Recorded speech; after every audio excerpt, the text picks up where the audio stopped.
नमस्ते दोस्तों, मेरा नाम है नितिन और मैं अपनी भारत यात्रा पर निकला हुआ हूँ।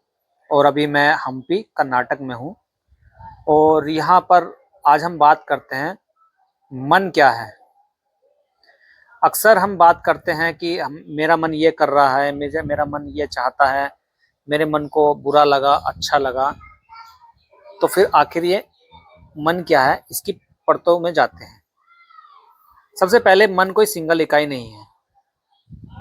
हमारी इच्छाएं, भावनाएं, हमारे विचार, हमारी संवेदनाएं, हमारी कृति प्रतिक्रियाएं, हमारी स्मृति, हमारी यादें, हमारे अनुभव, इस सब का मिला जुला एक रूप, एक संगठन और मानसिक प्रक्रिया का नाम है मन।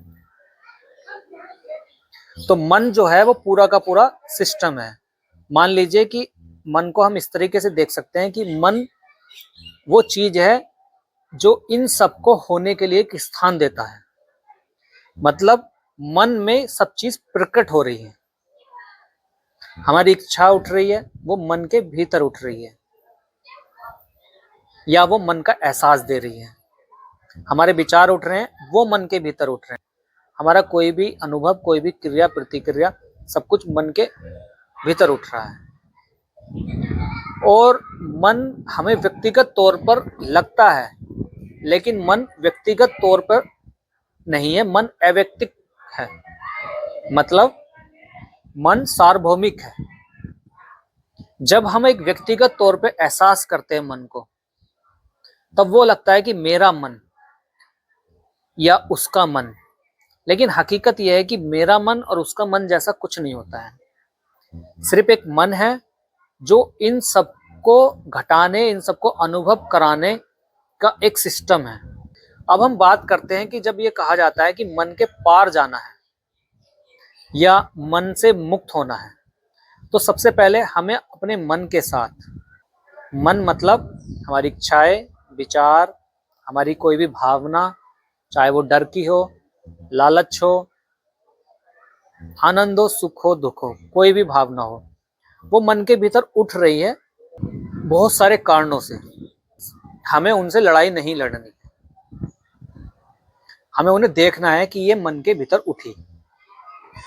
और मन के पार का अर्थ है हमारी एक ऐसी अवस्था जिसमें मन प्रकट हो रहा है। जैसे मन में इच्छाएं प्रकट हो रही हैं, भावनाएं प्रकट हो रही हैं, हमारे सारे अनुभव प्रकट हो रहे हैं, ऐसे ही ये मन हमारी उस अवस्था में प्रकट हो रहा है। तो जब हम उस अवस्था को जान लेते हैं, तो उसी को कहा जाता है कि कोई मन के पार हो गया। मतलब मन के पार होने की वजह से उसे ये पता चल गया, मन के माध्यम से मैं दुनिया को और अपने आप को जान रहा हूं, अनुभव कर रहा हूं। अगर आपके पास मन नहीं होगा तो आप कुछ भी अनुभव नहीं कर सकते। तो अनुभव करने का और अभिव्यक्ति करने का जो हमारे पास माध्यम है वो मन है। और मन माध्यम है हमारी उस अवस्था का जो हमारी असलियत है, जो सत्य है। तो अगर आप मन से लड़ने की कोशिश करोगे तो सबसे पहला सवाल, मन से लड़ने जा कौन रहा है? क्या वो मन का ही हिस्सा नहीं? अगर आप मन को मिटाने की कोशिश कर रहे हो तो मन का मिटान क्या मतलब, मन अगर मिट जाएगा तो फिर तुम अनुभव कैसे करोगे? क्या कोई ऐसी चीज है जो मन के बिना अनुभव हो सकती है? तो अगर मन को समझना है तो सबसे पहले तो हमें अपनी भावनाओं को सिर्फ देखना होगा, उससे लड़ाई नहीं लड़नी है, उन्हें कंट्रोल करने की कोशिश नहीं करनी है। धीरे धीरे जब हम मन की एक एक परत को समझेंगे, जिसमें विचार, स्मृति, हमारी यादें, हमारी क्रिया प्रतिक्रिया सब कुछ शामिल है, जब एक एक करके हम इन्हें समझेंगे, इन पर ध्यान देंगे, तब हमें मन का पूरा ढांचा दिखाई देगा। और जब तक मन का पूरा ढांचा नहीं दिखाई देगा, तब तक हम मन के पार की उस अवस्था को एहसास नहीं कर पाएंगे या अनुभव में नहीं आ पाएगी। तो एक एक करके सबसे पहले हम अपने मन के उस ढांचे को समझेंगे, तब धीरे धीरे हम उसकी पकड़ से मुक्त होंगे। तो मुझे लगता है कि मैंने जो मन के बारे में आपको थोड़ा बताया, आप उससे ये समझ पाए होंगे कि मन को एक सिंगल इकाई नहीं है। धन्यवाद।